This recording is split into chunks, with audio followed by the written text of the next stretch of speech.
Olá pessoal, tudo bem com vocês? Meu nome é Maria Cardoso e sejam bem-vindos a mais um episódio do C-Talks. Olá pessoal, Marco Cardoso, sejam muito bem-vindos ao C-Talks. Eu estou até emocionado, hoje nós temos um gentleman aqui no programa. Né? Além de um conhecedor profundo de alguns assuntos específicos que nós vamos tratar daqui a pouco, mas é uma pessoa que, assim, é fora do comum. É exemplo de postura, totalmente. Exemplo de educação. Gentileza. Olha, nosso convidado é um profissional com mais de 25 anos de experiência em consultoria de negócios e recursos humanos, um renomado headhunter que liderou mais de 720 projetos em busca executiva para posições seniores, né, seniors. Ajudou mais de 790 executivos a entender o mercado e posicionar suas carreiras, muitos deles chegando ao ser C-Level. Ele é o presidente da Associação dos Ex-Alunos da FGV, fundador do ACT, né, que é o Advisor Consult Team. Olha o meu inglês aqui.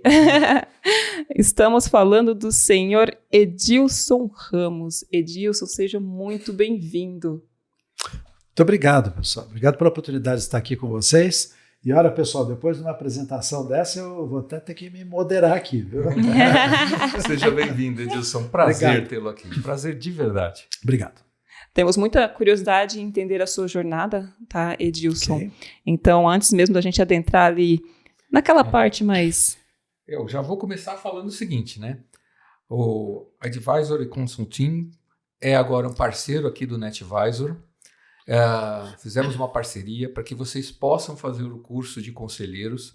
A próxima turma é a partir da segunda quinzena de junho. Exatamente. Né? E vai ter uma condição super especial para vocês que estiverem aqui conosco, acompanharem, né? Vocês vão ouvir muito falar sobre conselho aqui hoje. Né? Nós vamos deixar um QR Code para que vocês possam entrar, fazer um formulário e conversar diretamente com o Edilson, que vai contar muita coisa sobre a carreira de conselheiro para vocês, tá bom? Então, assim, é um prazer a gente ter feito essa parceria, Edilson. E eu que agradeço, Marco. A parceria com vocês aqui nos proporciona alunos que já estão no C-Level, alunos seniors, e até mesmo aqueles alunos que ainda não chegaram no C-Level, mas que já querem se preparar para manter a sua empregabilidade em alta e não esperar aquele momento de sufoco, de ter que sair correndo atrás de uma transição apressada em sua carreira e já querem se preparar antecipadamente. Esse pessoal também é muito bem-vindo, viu, Marco? Vamos lá, né? Edilson, vamos entender a sua jornada, onde você nasceu, como que era ali na sua infância. A gente vai longe. Poxa vida, que bom, viu? Ótimo falar. Né? Faz 25 anos só, né? Então... Ótimo falar aí da infância, viu, gente? Eu gosto muito de falar. Poxa, eu nasci aqui em São Paulo. Né? Sou um paulistano típico, clássico, né? Tenho 3 irmãs, sou o mais novo, então vocês já imaginaram como é que era a coisa lá em casa, né? Ou mimado, né? Exatamente, né? E tive uma infância muito saudável, né? Sempre fui muito curioso, né? Essa é uma das minhas características, viu, Marco? Eu não só curioso, como também sou muito observador, sabe, Maria? Então, eu acho que essa é uma das minhas principais características da infância, né? Eu ficava olhando as pessoas, aquele pessoal que eu admirava, ficava pensando como é que eu ia fazer para ser igual àquela pessoa e fui criando lá vários modelos, né, na minha cabeça, né? Sempre estudei em escola pública, né? Tive a oportunidade de entrar primário, aquela coisa toda, né? E quando chegou o momento de fazer o curso superior também, eu cursei a Fundação Getúlio Vargas, fiz administração pública lá na GV. Quando eu fiz esse curso na Fundação, ele era totalmente subvencionado pelo governo do estado, assim como a USP, né? Então eu tive a oportunidade de dar continuidade também numa escola pública, fazendo minha graduação em administração pública. Num segundo momento complementei com um mestrado em economia e finanças públicas.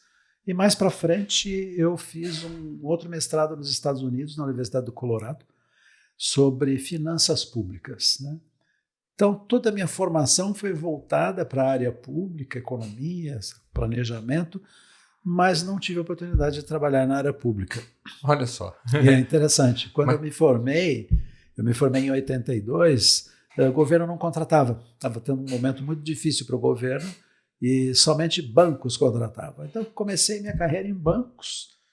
Depois, passei para a indústria e, num terceiro momento, meu próprio escritório, que nós vamos falar daqui a pouco. Eu ia falar, espera aí que você já está contando tudo. Eu ainda estou aqui, né? Ainda quero saber assim, eu sou paulistano também, né? Em que bairro você vivenciou aí a parte da sua infância e tudo, né? Eu sou um curioso aqui. Olha, muito interessante, viu, Marco? Eu morava no bairro do Jaguaré, que naquela época era um bairro bem distante de São Paulo, né? Na zona oeste de São Paulo. Eu diria que até era uma zona quase que rural ali, sabe? Sim. Tanto que na minha infância eu tive até um cavalo, viu, Maria? Que eu aí, ó. Quando eu tinha lá meus 5 anos, meu pai comprou um cavalo. E eu, naquele cavalo, andava por aquele bairro todo, né? Que hoje, aquilo lá virou um paliteiro de prédios e tudo mais, né? Mas eu ainda passo num ou outro lugar lá de vez em quando e eu fico lembrando quando eu transitava por ali. Quando criança, né? A gente vasculha a vida mesmo, entendeu? Por favor. Ideia, né? Sim, por favor. Sim. Claro. Eu tenho curiosidade de saber o que aconteceu com o cavalo. Olha, depois, eu não sei, porque depois uma pessoa levou para um sítio depois, né? Num segundo momento. Ah, tá, entendi. Né? Já não era um cavalo jovem, era um cavalo mais velho, mais manso, bom para crianças mesmo. Já começou a encontrar os ônibus, os carros. Verdade. Então, acompanhei muito o desenvolvimento da cidade, né? Que desde dessa época aí, morando numa zona quase que rural, né, que hoje, né, aquilo já emendou com Osasco, Barueri, Carapicuíba, e foi embora, é uma megalópole, né? Você era muito estudioso, era aquele certinho? Olha, eu posso dizer o seguinte, se você olhar minhas notas lá nos meus boletins, não são as maiores notas, né? Mas eu posso te garantir que eu pesquisava mais do que a maioria das pessoas. Eu sempre, esse perfil de curiosidade, sabe, Marco, nos leva a ir muito adiante, né? Nas pesquisas. Então, eu gosto muito de leitura, né? Eu sou um leitor voraz, sempre li muitas coisas, né? Então, eu posso dizer que eu acho que eu fui um aluno acima da média, viu, Maria? Porque eu nunca repeti de ano, sempre teve progresso. E a coisa foi bem aí na área acadêmica, né? Interessante como as histórias de progressão de carreira, histórias de vidas bem-sucedidas, né? Elas são semelhantes em muitas coisas. Nós estávamos gravando agora há pouco com o Leonardo Araújo, um abraço, Léo, né? E ele, finalizando o programa, ele falou isso durante o programa também, mas finalizando o programa ele falou assim, uma das coisas mais importantes que as pessoas têm que ter é curiosidade. Exato. Que a curiosidade me levou longe, né? Exato. E aí a gente começando o episódio aqui, você já traz esse item aqui para nós, né? E isso vem desde criança, não? E é porque você já começou falando ali, né? Que eu ficava observando as pessoas. O observar também é curiosidade, né? Como é que isso moldou o Edilson de hoje? Poxa, olha, Marco, sabe que essas coisas vêm muito da raiz mesmo. Sabe, outro dia um colega conversando comigo falou, puxa, Edilson, eu fiquei sabendo que a sua mãe, né, falava para você o tempo inteiro, você precisa estudar. E eu peguei e falei para ele, olha, minha mãe nunca falou isso. Eu nunca ouvi isso em casa. Ela, não, mas como que era? Eu falei, não, a minha mãe estudava comigo, lia as coisas comigo, né? Fazia as continhas, aquele negócio tudo, que é a melhor forma de você desenvolver a curiosidade, o espírito pesquisador, não é? Que o ser humano aprende muito mais pelo exemplo, né, do que por uma ordem que lhe seja dada, né? Então isso foi despertando, sabe, Marco? Ali eu fui percebendo que nos livros, nas informações, eu ia descobrindo um pouquinho mais do que aquilo que a maioria das pessoas falavam e percebi que isso é que faz a diferença numa pessoa. Né? Nós temos conhecimentos de várias coisas, tal, mas é tão legal, né, Maria, quando a gente conversa com alguém que sabe um pouco mais, vai um pouco mais a fundo, aí você fala, puxa vida, mas é isso mesmo? Não tinha visto por este ângulo. Exatamente. Né? Uma coisa que me irritava muito quando criança, né, na escola, é que eu detestava aquele negócio de decorar tabuada. Tinha que decorar 3 vezes 2, 6, blá, blá, blá. E eu queria saber por que 3 vezes 4 dava 12. E o professor não explicava, e eu queria saber, não, por que dá 12? Eu não queria saber que era 12, mas por que é 12, né? E demorou, sabe, Maria, para até que eu próprio percebesse que 3 vezes 4 dava 12, porque 4 mais 4 mais 4 era 12. Né? Aí eu enxerguei o mecanismo da coisa. E aí eu deslanchei na matemática, por exemplo. Né? Então é esse espírito pesquisador de buscar aquela resposta que ninguém quer te dar, que as pessoas desviam do que você está perguntando. Né? Então, desde criança, eu fui bastante estimulado. Né? Vai atrás. Né? Pesquisa. Pergunta. Então, eu acho que vem daí, viu, Marcos? Essa coisa de ir atrás. Né? Muito bom. E fala um pouquinho das suas primeiras experiências profissionais ali, como que foram. Muito interessantes, viu, Maria? Muito interessantes, né? Vamos pegar ali do momento que eu me formei na faculdade, né? Eu, quando me formei, eu imaginei que eu seria um homem da área administrativa e financeira, né? Voltado para a indústria, aquela área de administração da produção, supply chain, hoje que a gente fala, né? Isso foi o que, né? Quando eu me formei, imaginei isso e comecei a trabalhar, né? E foi muito interessante porque ao longo da carreira a coisa foi modificando. Cada vez mais eu pendia para o lado administrativo, sabe, Marco, e menos para o lado financeiro. Lá dentro do administrativo eu fui caminhando para os recursos humanos, né? E dentro de recursos humanos, Maria, onde eu não errava era quando eu contratava pessoas. Ali não errava. E ali eu fui chegando e ao longo da carreira eu fui tomando contato com empresas de recrutamento e seleção de executivos. Alguns recrutadores me pediam sempre, Edilson, você recomenda alguém aí? Eu estou buscando um perfil assim, assado, né? Então eu recomendava, sugeria alguém. Outros me ligavam e falavam, Edilson, entrevistei uma pessoa aqui muito boa, né? Um candidato bacana, e ele está me dizendo que se formou na Fundação Getúlio Vargas. Você tem como checar isso lá para mim? Né? Eu ia até lá na secretaria, viu, Marco? Deixa eu saber, procurar nas fichas. Naquela época a escola era muito aberta nesse sentido. Né? Então aí mostra também, viu, Maria, não só a continuidade do espírito pesquisador, né? Como essa questão de que é o que eu falo para as pessoas quando me consultam sobre carreira. Nós vamos definindo e achando os nossos caminhos ao longo do progresso profissional e as pessoas não devem ter medo de mudar um pouco, de se aproximar um pouco de outra área, faz parte da evolução das pessoas. Então foi desta forma que eu cheguei a ser um recrutador, tive um escritório que fazia isso, né? Recrutamento e seleção de executivos.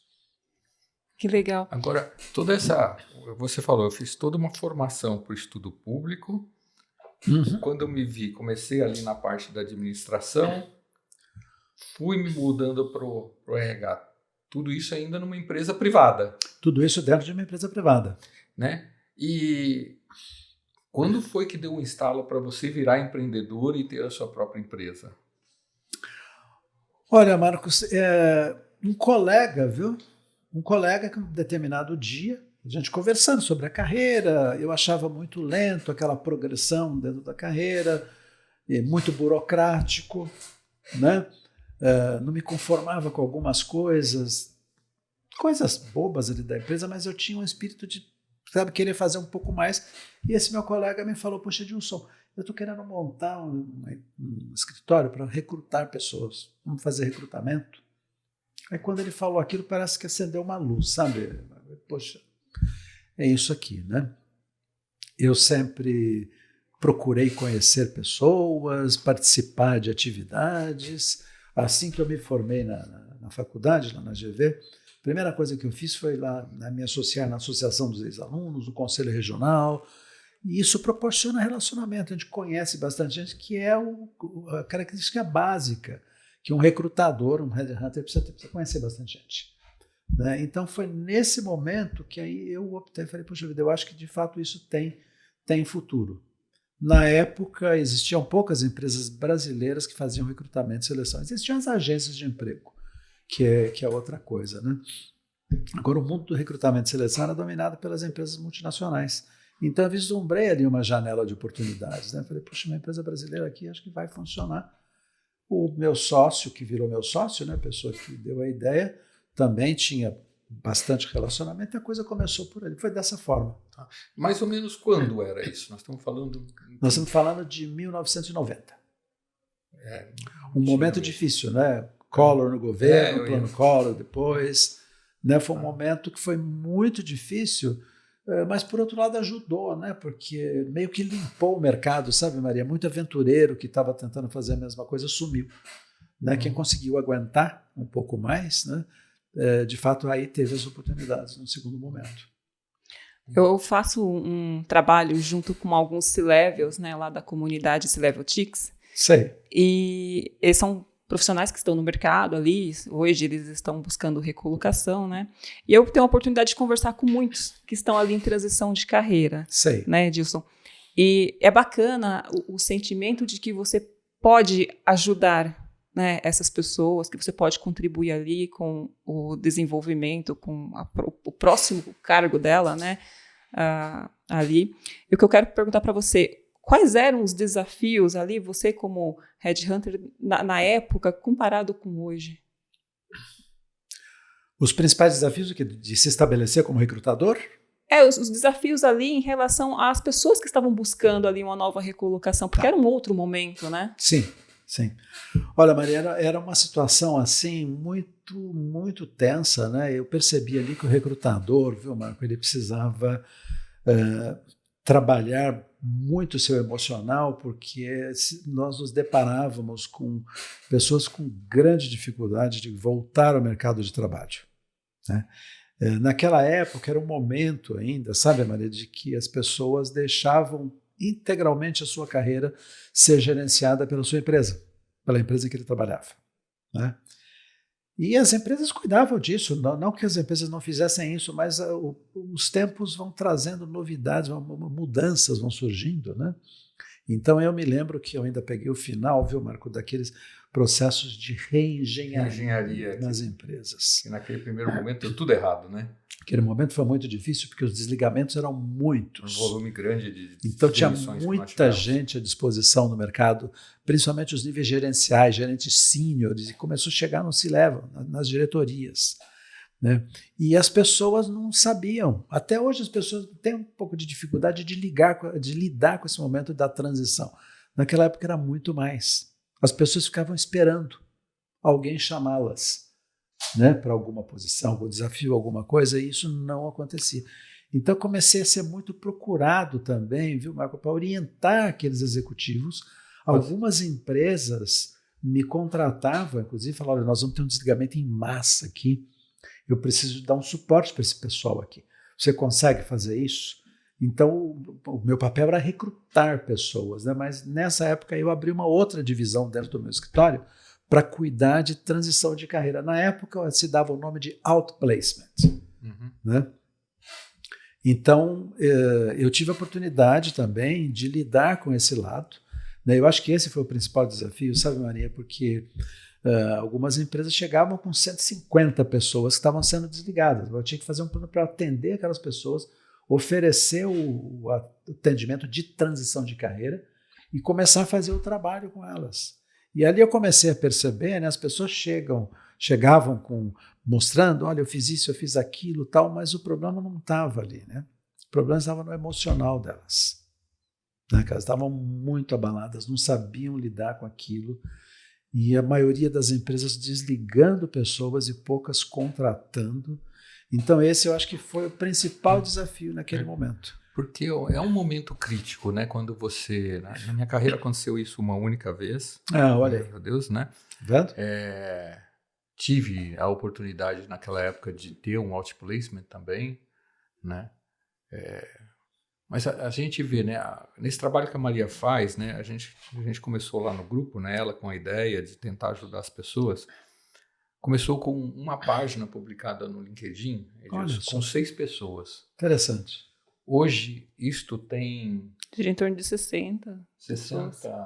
Tem umas 11, 12 páginas, né? Então tem de 60 a 72 pessoas no mercado. E a gente fica meio desesperado, porque a gente não sabe como ajudá-las ainda mais, né? Difícil mesmo. Porque o mercado está muito difícil, né? Hoje, assim, tem uma movimentação no mercado que é muito grande, né? Fala, antigamente você entrava na empresa e achava que você ia fazer aquela carreira de longo prazo e ia se estender lá. Hoje parece que o mercado não pensa mais assim, né? Não pensa mesmo, Marco. E as pessoas também, esse grupo de pessoas aí, né, Maria? É importante ter um apoio muito bom mesmo, porque normalmente a pessoa, quando vai buscar uma nova posição, ele vem aqui falar com você, ele quer te contar o que ele fez na carreira dele para qualificá-lo. Né? Então ele começa a contar do passado e tal, e mal sabe ele, viu, Marco, que quase não interessa o que você fez no passado. Não que não seja importante, mas para você ser contratado por alguém, aquele alguém tem que olhar assim para você e identificar alguma coisa que você possa fazer lá de hoje para frente. É o futuro, né? Não é o passado. Exato, claro. Que problema você pode me ajudar daqui para frente? Exatamente. Claro que o passado é importante, interessante, mas a pessoa tem uma situação que ela precisa resolver por ali, agora. Não é? Então ela precisa... E as pessoas têm uma dificuldade imensa, elas não conseguem fazer isso. Esse eu acho que é o maior desafio aí para esse seu grupo, viu? É o pessoal perceber esse tipo de coisa, e o orientador de carreira tem que saber como sensibilizar aquelas pessoas, porque normalmente elas não estão muito sensíveis nesse momento. Eu tenho um amigo, a gente vai falar provavelmente de network aqui, abrir esse capítulo para a gente falar, né, da importância do network, em que a gente dentro do NetVisor está fazendo uma comunicação onde 6 pessoas normalmente se reúnem para se apresentarem. Então, ótimo. Né? Só que normalmente acontece o seguinte, as pessoas se apresentam exatamente assim, contando o que ela fez e não o que ela pode fazer. Ou o que ela tem vontade de fazer, né? E aí é que é o chaveamento, né? Exato. O que eu fiz na universidade, fiz MBA, fiz isso, fiz aquilo, passei por esse projeto e tal. Não, mas e se eu falar assim, olha, eu, por exemplo, sou um resolvedor de problema. Não importa de que área, me traga um problema aqui que eu quero ajudá-la a resolver. Se tiver tecnologia, mais fácil ainda para mim. Né? Então, assim, é isso que você tem que levar para frente, né, Dilson? Exato. E aí eu queria que você falasse disso e da importância do network na carreira, não só do profissional e também do conselheiro. Ótimo. Olha, gente, fazendo aqui, vamos fazer um mapa aqui da carreira das pessoas, Maria. Vamos começar lá quando a pessoa, vamos pegar o ponto zero quando a pessoa se forma. Saiu da faculdade. Naquele momento, Marco, a pessoa, o jovenzinho, né, ele tem várias cadeiras que ele pode ocupar, várias posições, recursos humanos, tecnologia, né, empreendimento, enfim, as oportunidades de sentar em uma cadeira são muito grandes. E o relacionamento, o networking que ele tem é baixinho, é pouca coisa, são os colegas da faculdade, um outro professor, tal, então a carreira começa por ali. E naquele ponto ali, 2 fatores determinam, viu, Maria, se a pessoa vai chegar ou não nas melhores oportunidades.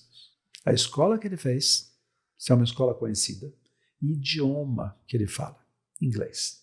Vocês podem verificar em setembro, que começa a estação de caça aos estagiários, que as empresas publicam nas revistas, bastante coisa, explicam, anúncios bonitos, está lá embaixo escrito assim, formação em escola de primeira linha, influência no idioma inglês.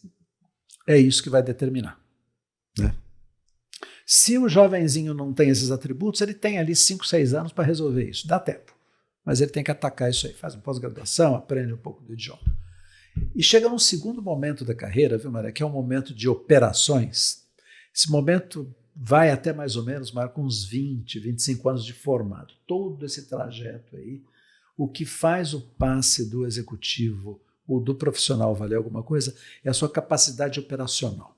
Empresas onde ele trabalhou, projetos em que ele esteve ligado, se ele assumiu mais responsabilidades, como que são as atitudes dele e o grau de comprometimento. Essas 2 palavrinhas, Maria, são chaves nesse período.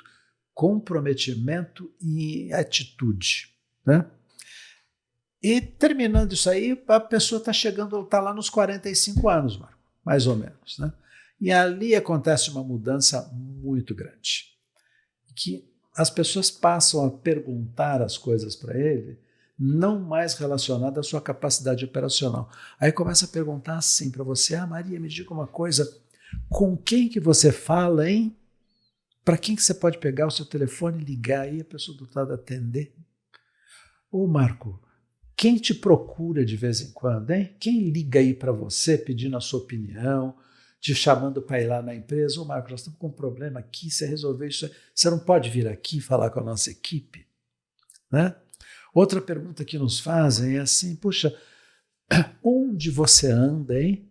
Quais são os nichos que você frequenta? Um clube, conselho regional, um sindicato, né? Onde você frequenta e você faz falta lá? O dia que você falta na reunião, o pessoal pergunta se a Maria não veio hoje. Né? Porque tem um Marco aí, a segunda vez que ele não vem, né? O que está acontecendo agora?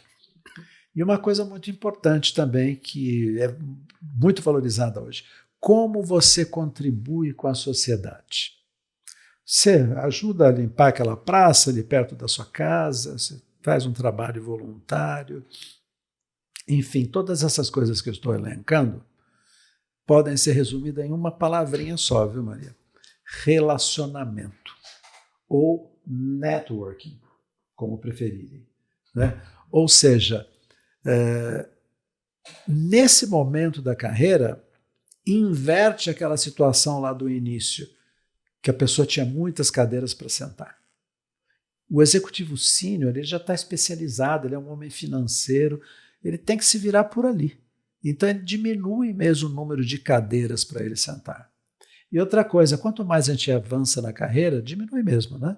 Há mais estagiários do que supervisores, há mais supervisores que gerentes. É mais ou menos, viu, Maria, como aquela brincadeira de crianças, que a gente põe assim 8 cadeiras, 9 crianças andando em volta, tocam uma musiquinha. A hora que para a música, todo mundo tem que sentar.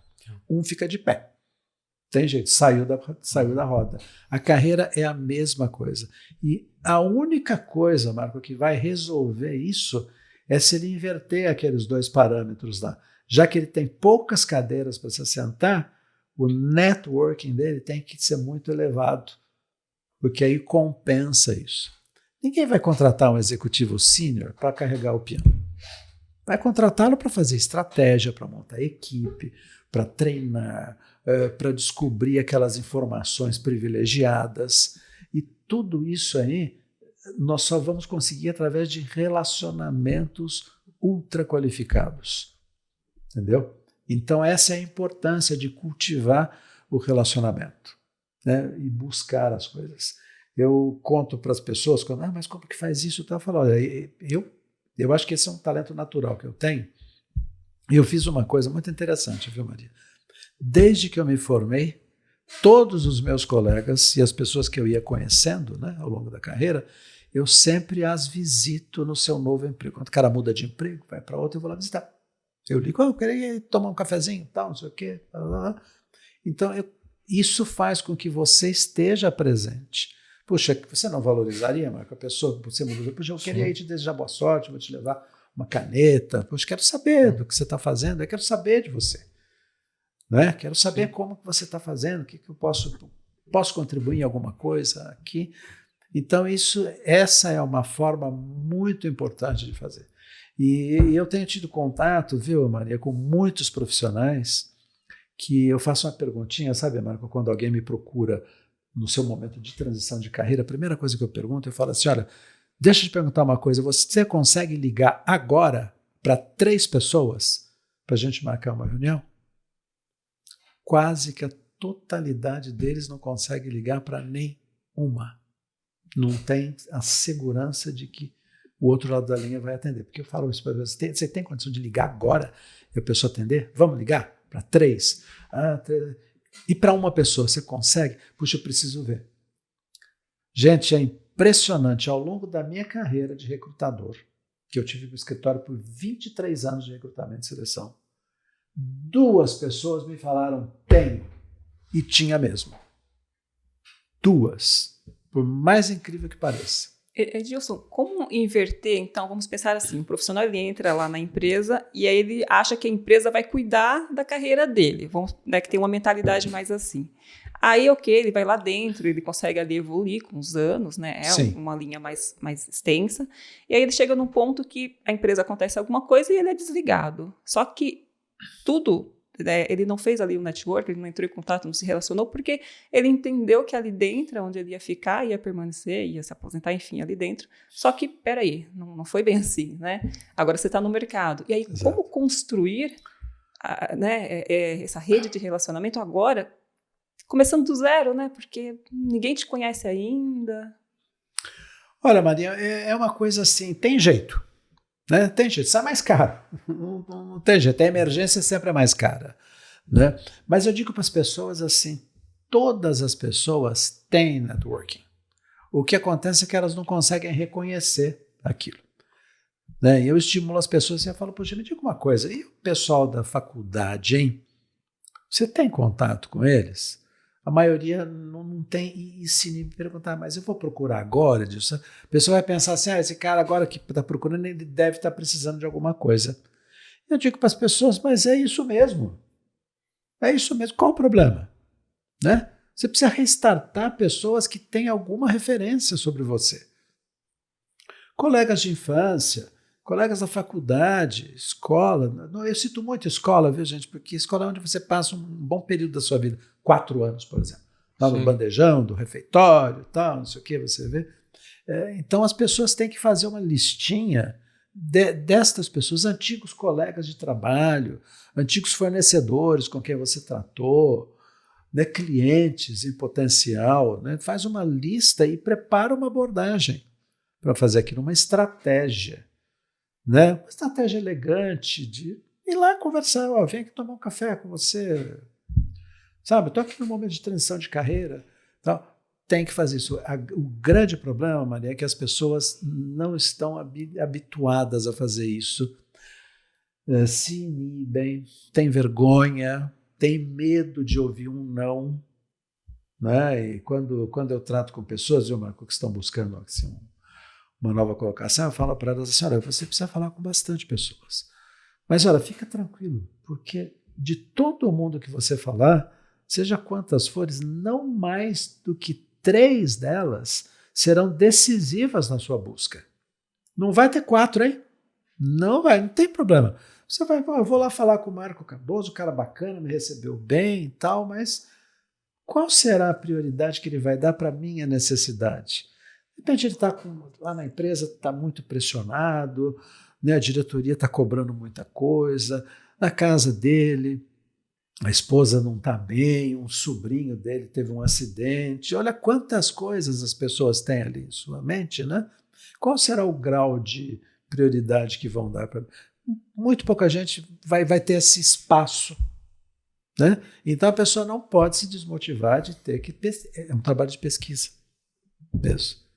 Tem que fazer isso, mas tem que se preparar. Tem que ter uma estratégia, tem que implementar, tem que corrigir rumo e vai chegar lá. E ter sua rede de apoio, né? E vai construir a rede de apoio se ele já não a tem. Nós falamos, né, aqui até um pouco antes de começar o programa, dessa inversão de pirâmide no Brasil, né? Onde nós tínhamos muitos jovens, né, na base, e hoje a nossa população está virando, né? Verdade. E aí o que acontece? Muitos profissionais, assim, 50 a mais, por exemplo, no meu caso, né? E nós estamos chegando naquela fase que você precisa pensar de alternativas, né? Então eu tive o prazer de fazer o curso de conselheiros, né, na ACT. Conta um pouquinho do que é a ACT, por que você criou a ACT, qual é o diferencial, né, para que as pessoas possam entender qual é o momento de carreira que ela tem que falar assim, olha, eu devia estar me preparando já para isso. Muito boa essa pergunta, muito interessante. Olha, Marco, a maior parte da minha vida, a minha função foi recrutar pessoas, né? Eu tive um escritório que fazia isso, né? Recrutamento e seleção de executivos. E o recrutador, ele é procurado pelas empresas, pelos executivos e tudo mais, né?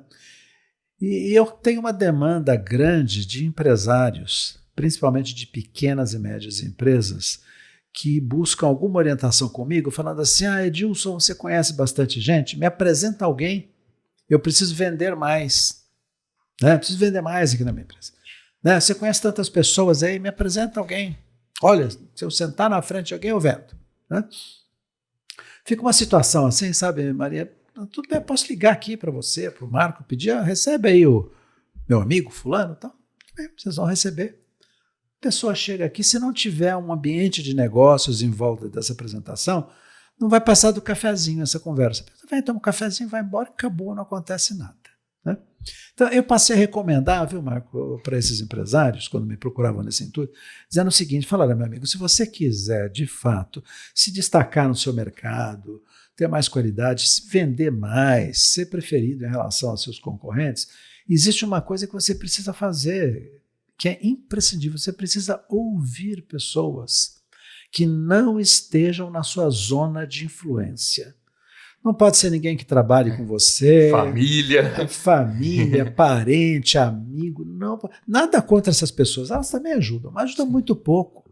Você precisa ouvir pessoas que não estão na sua zona de influência e, preferencialmente, que nem sejam da sua área.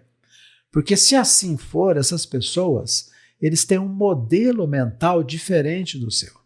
E o que eles vão te propor, ou falar, ou recomendar, ou até fazer uma crítica, é diferente do que você está habituado a fazer, e você não vai precisar mudar o seu jeito de ser. Aquilo que eles te falarem vai acrescentar no seu discurso, nas suas propostas, vai te facilitar a inovar.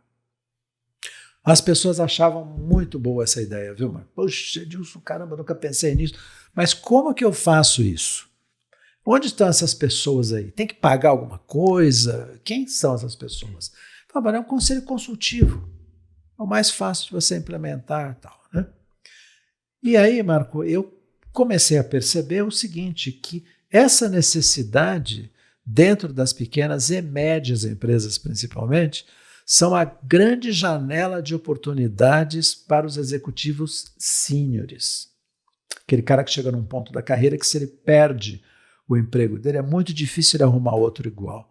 Mas existe uma demanda nesse mercado de pequenas e médias empresas por ter esses profissionais, até porque o próprio mercado pressiona hoje, viu, Maria, as empresas de médio porte principalmente, a constituírem os seus conselhos.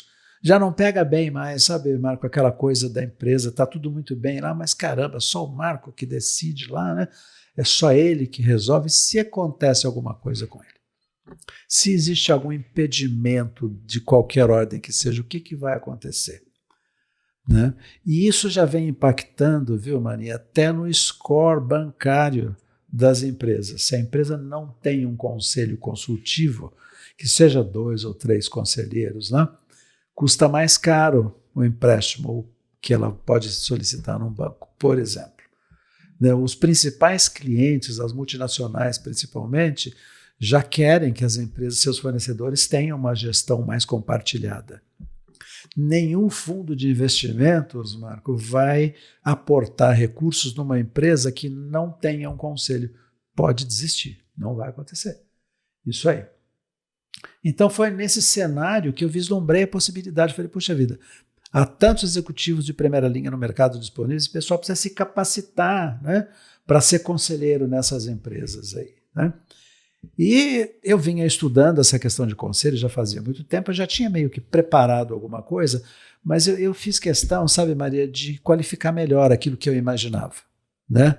Embora com bastante experiência, eu falei, preciso, né, ver se estou no caminho certo. Então eu levei adiante, Marco, um projeto de entrevistas para me direcionar melhor aquela minha ideia de fazer um curso de formação de conselheiros para aquelas empresas que não estão listadas em bolsa, que são de médio porte, né?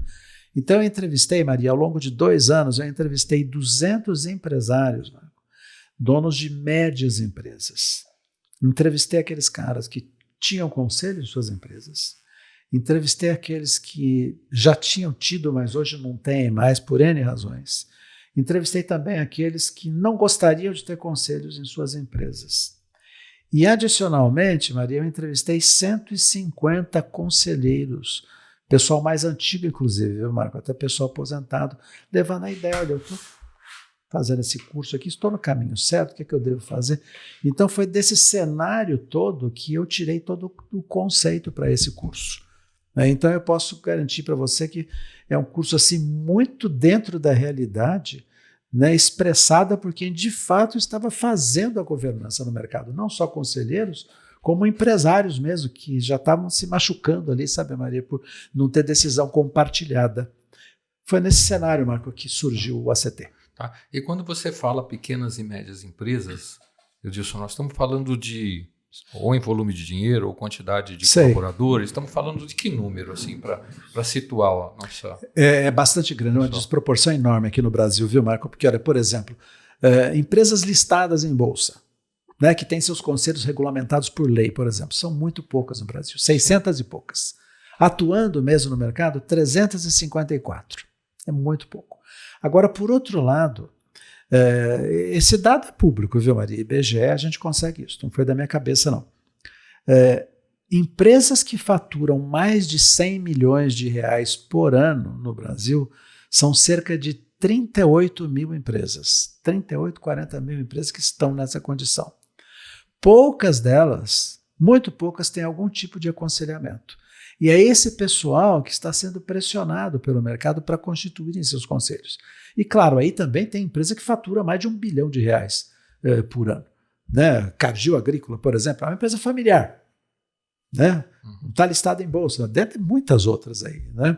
Então, existe um número enorme, uma janela de oportunidades que para você, executivo sênior, é ali que está o seu progresso profissional. E é justamente ali que você consegue manter a sua empregabilidade em alta. Edilson, esse é o cenário. Edilson, essas empresas, essas médias empresas, Sei. primeiro, elas estão preparadas para ter um conselho ali dentro, consultivo? Eu falo mais em sentido de cultura mesmo, né? Em sentido de Brasil, enfim, tem uma diferença, né? Tem mesmo. A maioria delas não. Né? Te diria quase que a totalidade delas não. Eu tenho feito uma jornada grande aí, viu, Marco? Visitando empresas mesmo para falar desse tema, né? Vamos discutir o que é. E a gente percebe assim, viu, Maria? As pessoas não têm muita ideia do que um conselho pode ajudá-las ali nas suas empresas, né? E muita gente me pergunta, fala, mas Edilson, será que eu preciso mesmo de um conselho aqui? Esse pessoal não vai me engessar aqui? A empresa está bem, eu tenho tudo direitinho aqui e tal. Aí eu falo para as pessoas assim, tem vários argumentos, mas o que mais sensibiliza, viu, Maria? Eu digo para a pessoa assim, eu falo, olha, meu amigo, a melhor coisa que o conselho vai fazer aqui vai ser proteger a sua empresa da sua própria família. Aí quando eu falo isso, a pessoa até recosta assim, um pouco mais a cadeira e fala, é? E eu falo, você já imaginou quando você começar a trazer a segunda geração para assumir aqui o seu filho, seu sobrinho, eventualmente o seu neto, você já imaginou como é que vai ser o cenário de quando você precisar dizer não para algum deles? Já imaginou a macarronada de domingo, como é que vai ficar? Agora, se você tem um conselho que te ajuda a normatizar esse tipo de coisa, você tira todo esse ônus. E até é muito natural, viu, Marco? A família pressionar. Puxa, ô Marco, tá aqui o Joãozinho, aqui, puxa vida, né? Se formou lá na GV e tal. Põe ele aí. E aí, como é que você faz? Você põe ele ali? Se você põe o Joãozinho lá no setor financeiro e tal, vai passar dali uns dias, ele está dando palpite no RH, na operação, aí começa a coisa. Então, Maria, normalmente é assim, quando alguma empresa me solicita uma formação de um conselho, por exemplo, a primeira coisa que eu recomendo é, olha, primeira coisa, vamos dar uma olhada como que estão os processos aqui, se você tem isso mapeado direitinho, né? Porque sem isso mapeado, o conselho não vai conseguir atuar muito, o conselho vai ser inócuo. Né? Então precisa ter essas coisas bem esclarecidas aqui para você ter um conselho, e o conselho vai começar a normatizar para você aquelas coisas mais macros. Por exemplo, vamos pegar o exemplo da família aqui. Vamos receber a segunda geração ou a terceira? Não tem problema nenhum para receber, mas quais são as regras, quais são as condições de alguém da família assumir um posto aqui? Quais são os pré-requisitos? O que é que precisa ter? Vocês têm um acordo de família, que é uma coisa que vem até antes da empresa, sabe, Marco? Temos a empresa aqui, digamos eu, minha irmã e mais um primo, somos sócios aqui, né, na empresa, vamos tocar o negócio. Mas qual que é o acordo entre nós, pessoas da família? Onde que nós vamos diferenciar o que é a família e o que é a empresa? Né? Então, a gente percebe isso na maioria das empresas, viu, Maria? Não tem isso. Então, precisa fazer isso primeiro para num segundo momento ter um conselheiro, 2 ou 3, seja lá como for. Bacana. E quais desafios, Edilson, o curso de conselheiro ajuda ali o profissional na hora dele ocupar essa cadeira? Muito interessante, Maria. Muito boa essa sua pergunta aí. Aquele projeto de entrevistas que eu fiz, Marco, para gabaritar lá o que eu havia pensado, né? Foi dali que eu recebi muitas recomendações de como fazer o curso, mas teve uma que foi unânime, Maria. Todo mundo me falou isso. Edilson, se você quiser ajudar um executivo a ocupar uma cadeira de conselho daqui a pouco, você precisa ensinar para ele, principalmente, fazer networking na área. Ele precisa começar a aparecer naquela paisagem, né? E ele precisa mudar também o seu mindset de executivo para conselheiro. Normalmente nós que somos executivos, viu, Marco, com longa carreira numa multinacional, alguma coisa assim, quando alguém nos pede um aconselhamento, nós costumamos fazer uma coisa muito completa, muito técnica, bem desenhada, tal que no final das contas não vai caber na realidade do orientado. Aí fica aquela coisa, né, de aquele projeto muito bem feito, muito bonito, que não vai sair da gaveta. E vai gerar até mais preconceitos ali, né? Então, esse é um desafio muito grande que nós ensinamos lá no ACT, viu, Maria? Que, primeira coisa, o conselheiro ele precisa perceber o que de fato é importante ali naquela empresa. Não necessariamente o que os gestores, o presidente vai dizer que ele quer ou que ele precisa. Claro que temos que atender isso, mas temos que perceber o que precisa ser feito para aquilo ali acontecer. Isso é o que hoje se chama de soft skills. É percepção mesmo, viu, Marco? É nose, é faro. Né? Ele tem que perceber isso. E o conselheiro, ele tem que ter networking ultra qualificado, porque ele vai recomendar, ele não vai fazer, ele não vai executar. E se eu recomendo uma iniciativa aqui para você, Maria, você ainda não conhece aquela iniciativa, eu estou recomendando, eu percebi que precisa isso. Eu tenho que recomendar para você, olha, traga aqui um consultor, fale com a pessoa tal que é um expert nisso aí, tem uma consultoria que tem implementado esse tipo de projeto com sucesso, olha, eu vou te apresentar num determinado fórum, você precisa participar disso e daquilo. Então, o executivo ele precisa se preparar para isso. E perder o ímpeto de querer fazer. Porque senão ele vai ser aquele conselheiro muito crítico também, que não consegue ajudar a pessoa a ir adiante. Né? Outro dia eu conversei com uma pessoa, viu, Marco, que me falou assim, Edilson, teve um pessoal aqui, né, que tudo bem, eu acho que você tem razão, mas me falaram assim, você precisa ter uma presença no YouTube, precisa ter mais presença no YouTube. Mas não me falaram como, né? Eu falei, como é que eu faço isso? Né? Onde é que está esse YouTube aí? Né? Então, isso não pode acontecer no conselheiro. Eu acho que esse é o principal ponto que o executivo tem que trabalhar para mudar o seu perfil, para ser um bom candidato a uma cadeira de conselho. Que não é fácil. Nem um pouco. Mudar a cabeça das pessoas é a coisa mais difícil que existe nesse mundo, né, Marco? Muito difícil. Né? Tem que ser um exercício muito intenso. Eu falo até que as pessoas não mudam, às vezes elas se adaptam. Ótima colocação, vou passar a usar esse termo. Porque a gente é o que é na essência, né, Edilson? Eu falo assim, a gente é o que é na essência. A gente vem de uma formação que começa lá pequeno, claro, né, com um monte de requisitos que a gente vai ouvindo dos nossos pais, da nossa escola, dos nossos professores. E isso vai moldando. Então, eu não acredito numa mudança radical, assim, né, na essência da pessoa. É verdade. É o que ela é. Não, e eu preciso me adaptar. E eu acho que talvez hoje uma das características mais importantes que as pessoas têm que ter é a adaptabilidade. Cada lugar que você vai, cada empresa que você está, com cada pessoa que você está, eu não posso tratar você ou a Maria da mesma maneira. Eu não posso querer equalizar. Eu posso querer trazer um conhecimento e fazer com que vocês tenham a mesma visão ali inicial daquilo, mas cada um, a partir dali, vai formar a sua própria visão.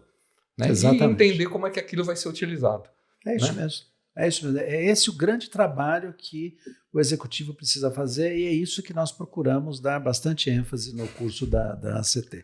Não só com as aulas, como exercícios, reuniões, happy hour mensal, que o Marco já teve oportunidade de ir. Né?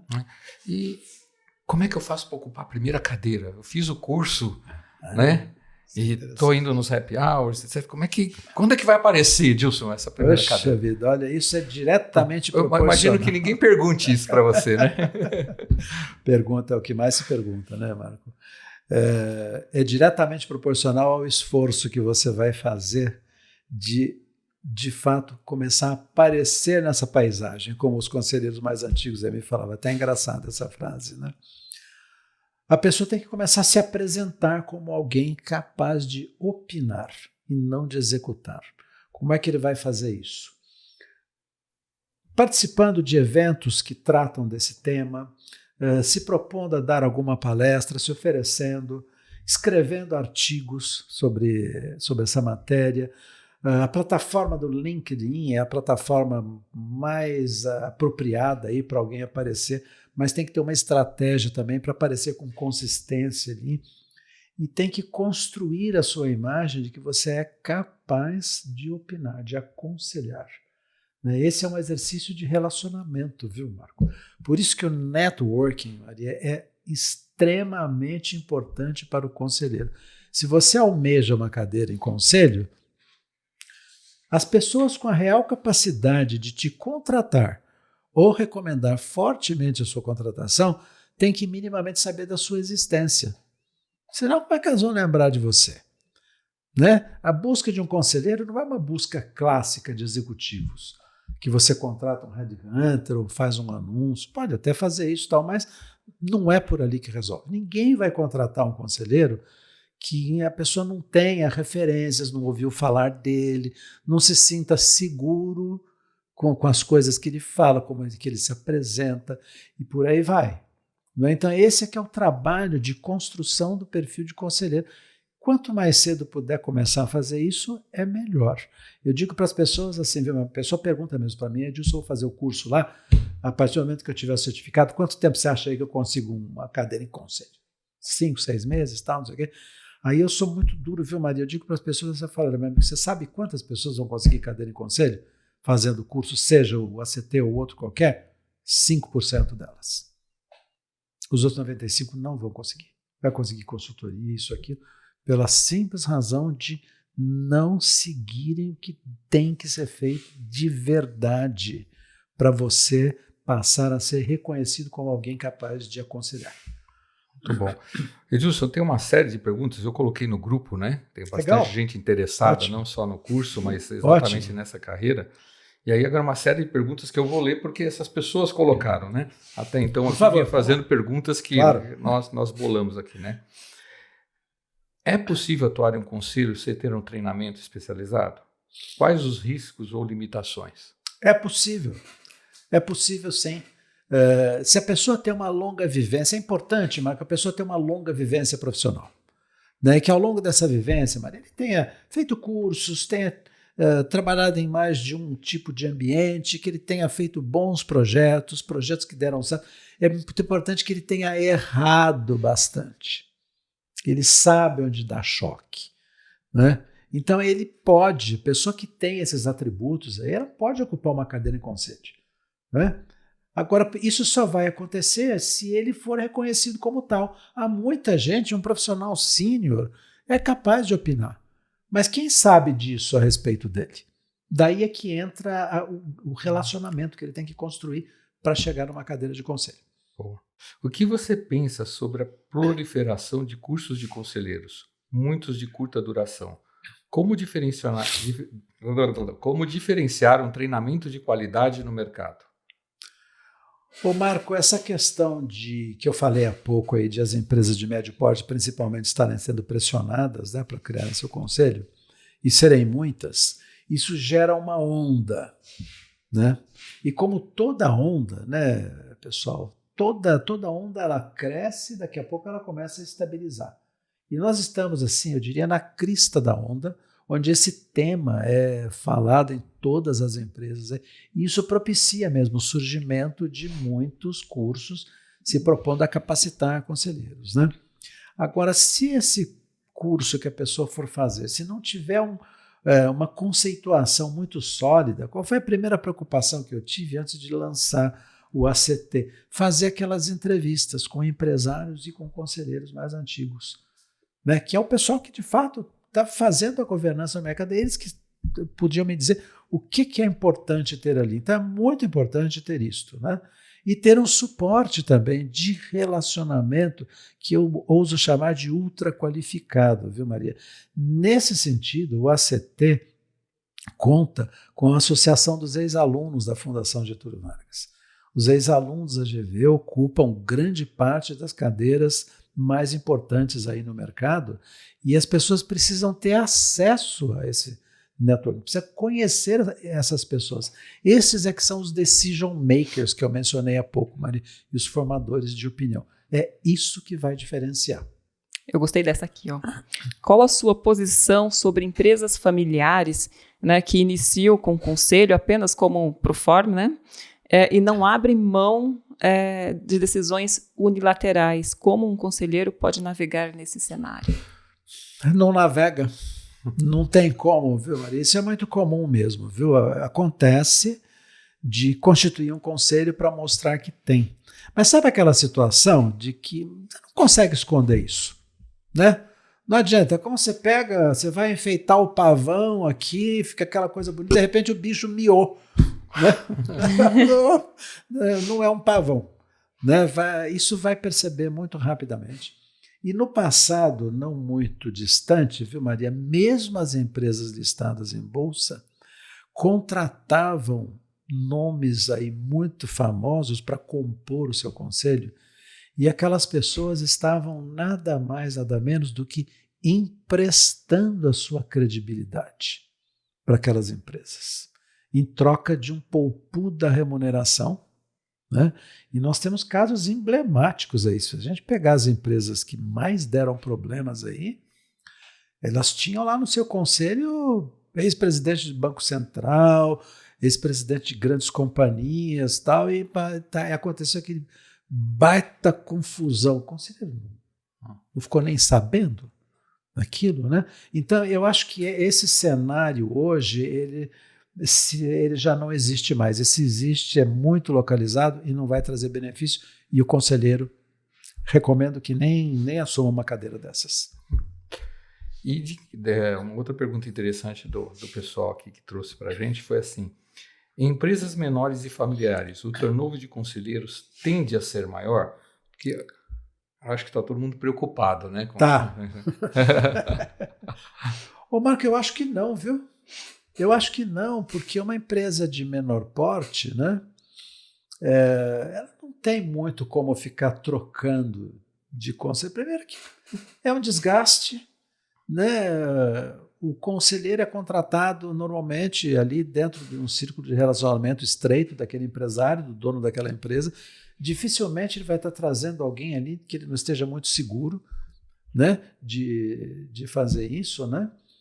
E se acontecer também, viu, Marco, ninguém vai querer ser conselheiro ali, porque isso vai gerar desgaste, não vai acrescentar para a carreira da pessoa, entendeu?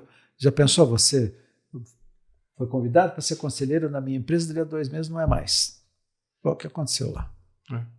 Entendeu? Tem uma pergunta que me veio à cabeça agora aqui. Pode fazer. É interessante o conselheiro quase que como se fosse fazer um estágio dentro da empresa? Porque como é que eu vou aconselhar algo sem eventualmente me aprofundar um pouco na história daquela empresa, nos seus produtos, nas pessoas? Quando é que eu começo a dar um conselho, Edilson, que realmente faça a diferença para o negócio, sem ainda conhecer?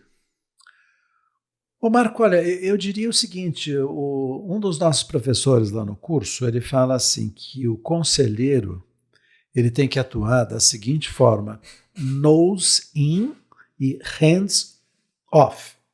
Né? Ele não vai pôr a mão na massa, ele vai só perceber ali. Né?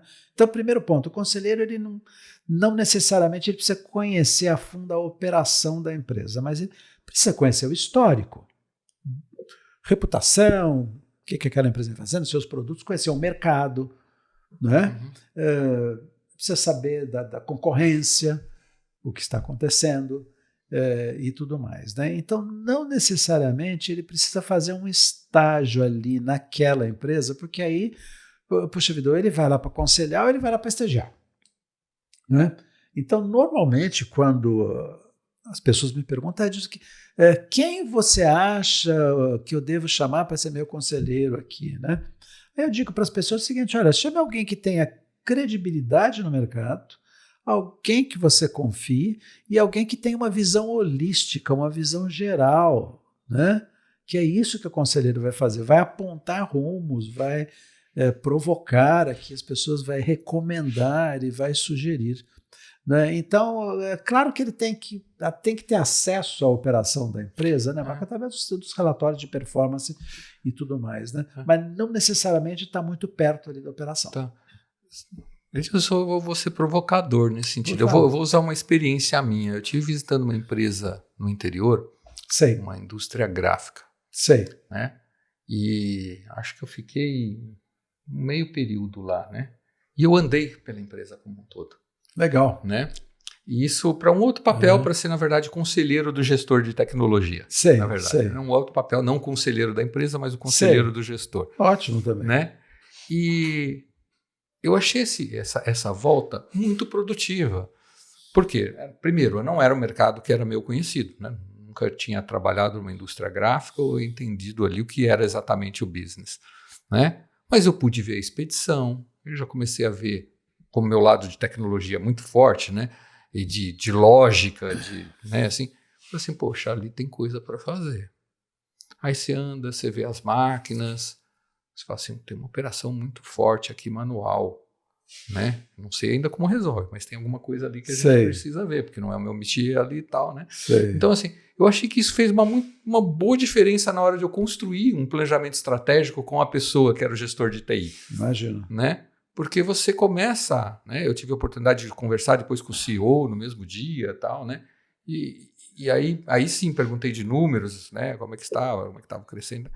E aí você começa a estabelecer vamos dizer assim, a montar o quebra-cabeça na sua cabeça. Será que isso não é um facilitador ali para isso? É um desafio de pergunta pelo que você falou aí. Boa pergunta e eu acho que vamos ser preciosos aqui. Vamos deixar já do preciosismo. Você não fez um estágio lá, você fez uma visita, que é diferente. E você, como estava mirando a área de tecnologia, você é um homem da área de tecnologia, certamente você de bater o olho, você já vai perceber alguma coisa que eu acredito que depois, se você fosse aconselhar, você ia aprofundar mais ou menos naquilo que você viu por ali. Sim. Não é? Então, eu acho que tem uma diferença aí, né? De você, quando você me perguntou se não precisaria fazer um estágio, eu já imaginei da pessoa ficar lá 2, 3 meses percebendo. Não, né? Agora, sem dúvida, né, Marco? Como um gestor experiente, se ele faz uma visita numa empresa, ele percebe uma série de coisas. Ele percebe, né? E algumas coisas. Outro dia eu fiz uma visita numa empresa aí que precisava motivar as pessoas, que a coisa estava meio ruim lá e tal, né? E aí eu estava lá pensando que eles tinham uma faixa bem grande lá, assim, dizendo... nós estamos há não sei quantos dias sem nenhum acidente.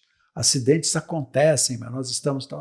Aí eu olhei aqui, eu peguei e falei para a pessoa, falei, poxa, mas está errado isso aí, né? O que está errado? Essa faixa aí, né? Como está errado? Então, olha lá o que vocês escreveram lá. Lê lá para mim. Não, sim, acidentes acontecem, mas... Então, você não pode dizer acidentes acontecem. Você tem que dizer o seguinte, escreve aí, acidentes podem e devem ser evitados. Né? Então isso é uma das coisas assim, que lá na visita da empresa, sim, eu já matei ali mesmo, falei, olha, se você mudar uma faixa aqui, você já começa a mudar o jeito das pessoas pensarem. Né? Então agora claro, né, Marco, não bastaria simplesmente mudar a faixa, teria que tem que fazer um programa, programa, tá? Eu acho que foi isso que você percebeu ali, né? Então é recomendável, sim. Se você não conhece, eu quero fazer uma visita. Porque eu imagino, né? Assim, eu falo que infelizmente eu não fui preparado para ser empreendedor, né? Isso pouco se falava nas escolas no passado, né? Escola do ensino, né? Fomos preparados para ser força de trabalho mesmo. Exato. Né?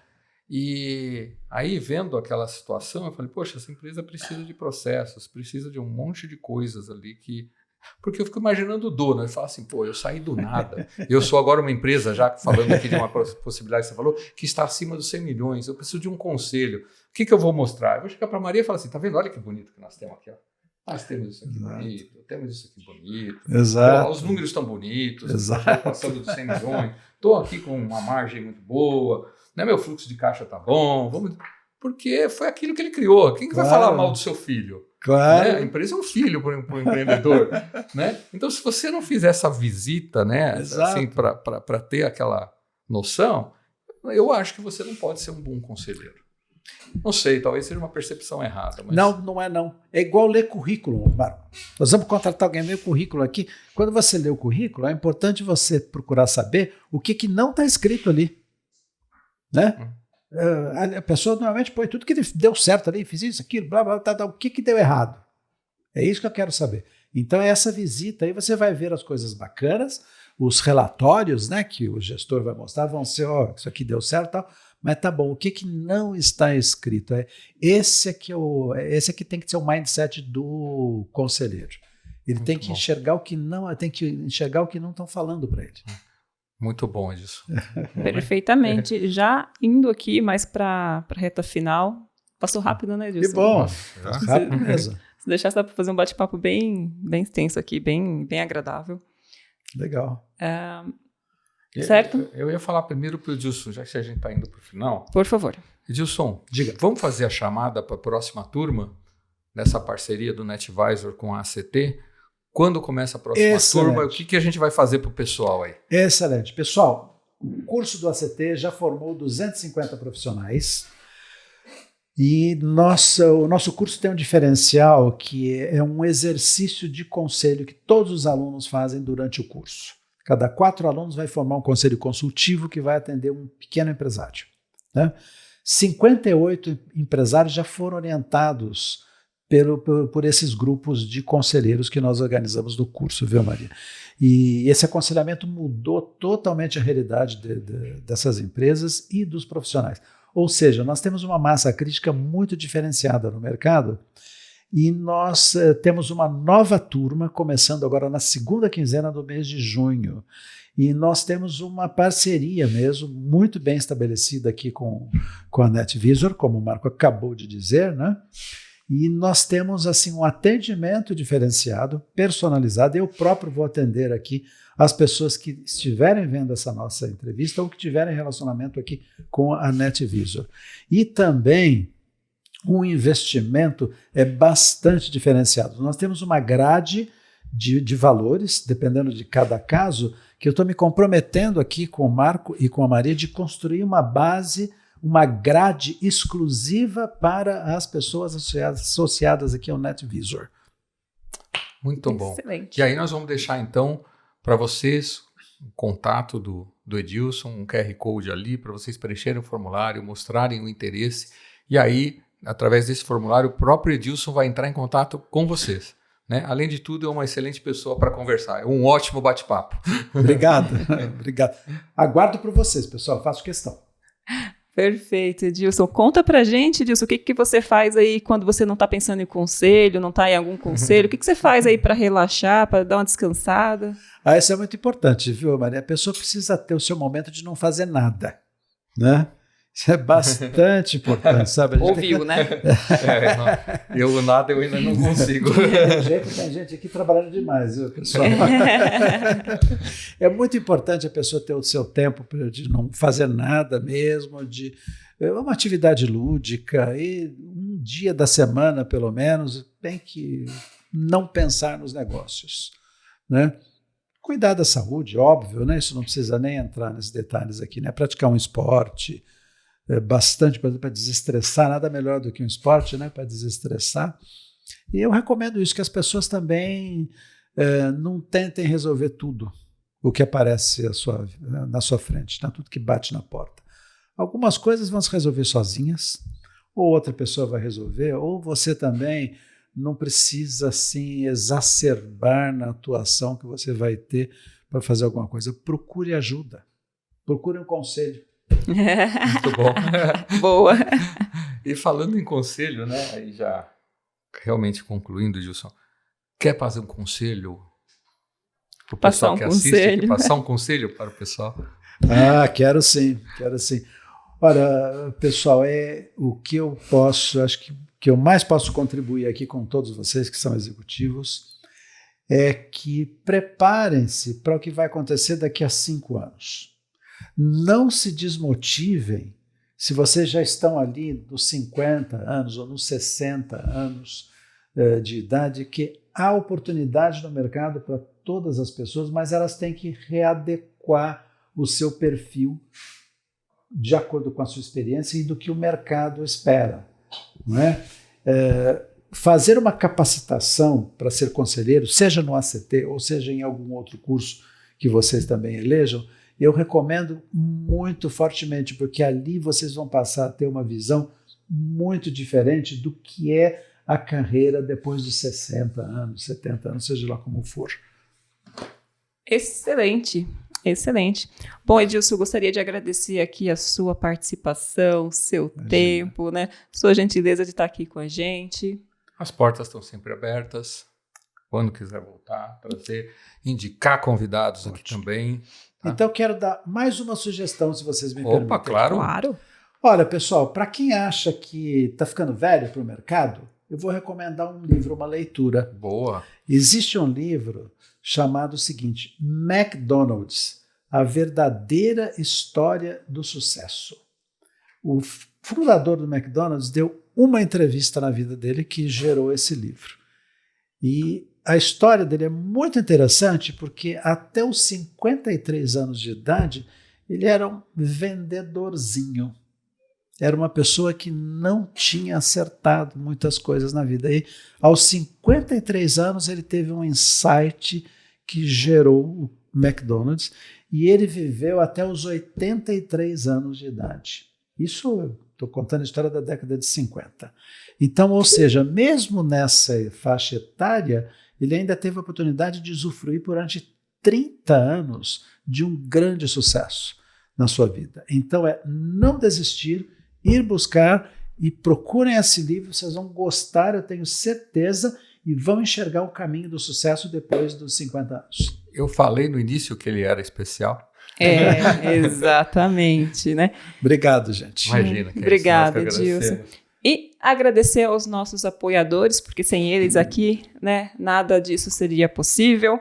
Agradecer, então, ao grupo Take, né, quando a gente fala de projetos personalizados, Talent Acquisition, Digital Workplace e parceiro oficial, a gente está falando aqui da Take.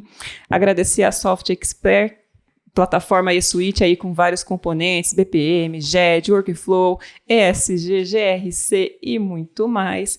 Agradecer também a nossa apoiadora Elo, né, serviços nas plataformas SAP e Thomson Reuters, né, falar lá com o Valberto, agradecer a Vifor, né, quando a gente fala ali de Business Analytics, gestão de dados, né, são especialistas ali em estatística do mercado farmacêutico, então fala lá com o Ricardo, né, e agradecer a Cisnet, empresa de soluções de infraestrutura e segurança. E agora também agradecer a nova logo aqui que está aqui com a gente, que é a InfraDG, quando a gente fala aí de cabeamento estruturado, controle de acesso, modernização de CFTV, automação comercial e residencial. Fala com o Daniel, certo? Muito bom. E falando do NetVisor, né, a nossa plataforma de relacionamento, o Edilson falou dessa necessidade de networking, né? E as nossas parcerias, temos parceria com a Câmara de Comércio Americano, com a Inova Business School, com a Must University, com a plataforma Before de gestão de projetos, OKRs e tal, e agora com a ACT, né? Então, vamos aproveitar essas parcerias que, né, essas oportunidades aparecem e a gente tem que aproveitar e agarrar. Muito bom. Obrigado, gente. Tem que fazer dessa vez. Muito obrigada, Edilson. Aqui uma lembrancinha aqui Nossa, do podcast. Poxa, que bacana, viu? Muito obrigado. Deixa eu ver aqui. Olha que maravilha. Nossa, tá cheio de coisa aqui, gente. Obrigado, gente. Até a próxima. Curtam, comentem, compartilhem e se conectem lá com o Edilson lá no LinkedIn. A gente vai deixar o link aqui. Certo? Valeu, Até pessoal. a próxima. Até a próxima. Até mais, Tchau.